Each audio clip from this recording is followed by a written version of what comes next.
Let's see question number 1 का second क्या दिया गया है।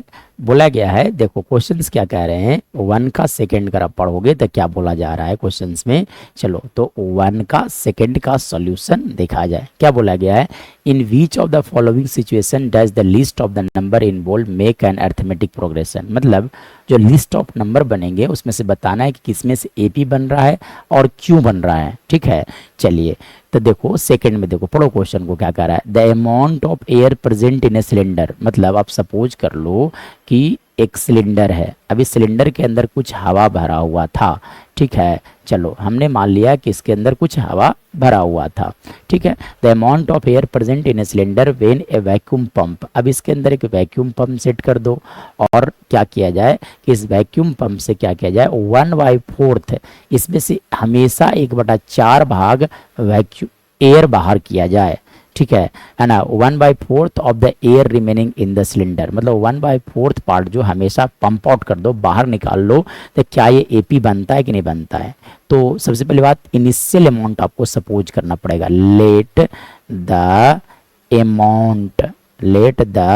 Amount of air present, let the amount of air present be x litre आप सपोज कर लो। कि स्टार्टिंग में कितने थे, एक्स लीटर थे। चलिए, यानी कि इस एपी का फर्स्ट टर्म होगा that will be equal to how much, है ना, एपी होगा या नहीं आई डोंट नो, लेकिन फर्स्ट टर्म जो होंगे that will be equal to x. Now T two, अब टी2 क्या होगा, दैट टी2 जो होंगे that will be equal to x में से, अब जितना भी प्रेजेंट था, जैसे मान लेते हैं कि यहाँ पे एक्स लीटर प्रेजेंट था, तो एक्स का 1/4 आप बाहर निकाल दो, यानी कि x इंटू 1/4, मतलब x/4 बाहर आ जाएंगे। तो पहले कितना था, x में से x/4 क्या करोगे, सब्ट्रैक्ट कर लोगे, यानी कि x minus x/4 which is equal to 3x/4 लिखे जा सकते हैं। सिमिलरली अगेन नेक्स्ट अब निकाल लोगे t3।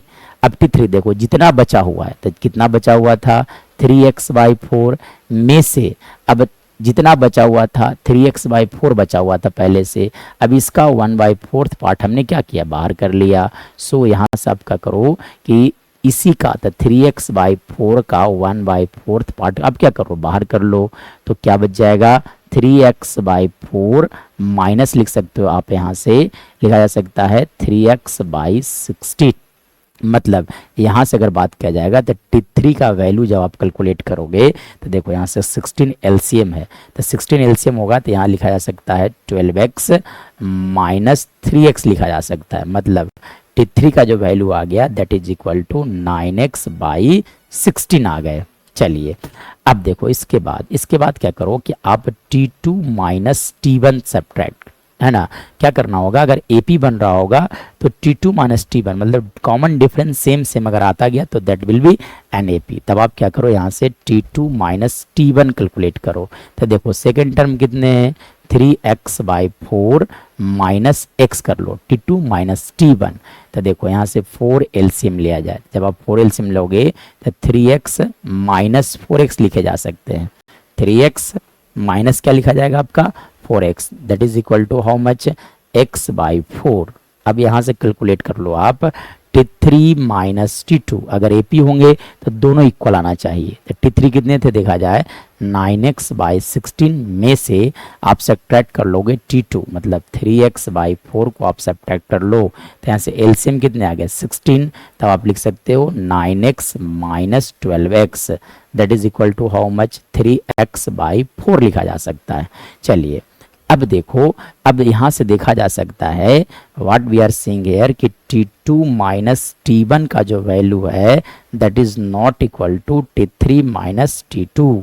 अब देखो जब कॉमन डिफरेंस सेम होना चाहिए था, एपी बनेगा, जैसे 5 है, यहाँ लिख दो 7 9, ठीक है ना, 9 अगर लिखोगे तो देखो यहाँ से कॉमन डिफरेंस सेम आ रहे हैं। ठीक है, तो this sequence is an AP, ये एपी है, लेकिन this is not an AP because T2 minus T1 is not equal to T3 minus T2, so this is not AP, so this is not AP, this is our final answer.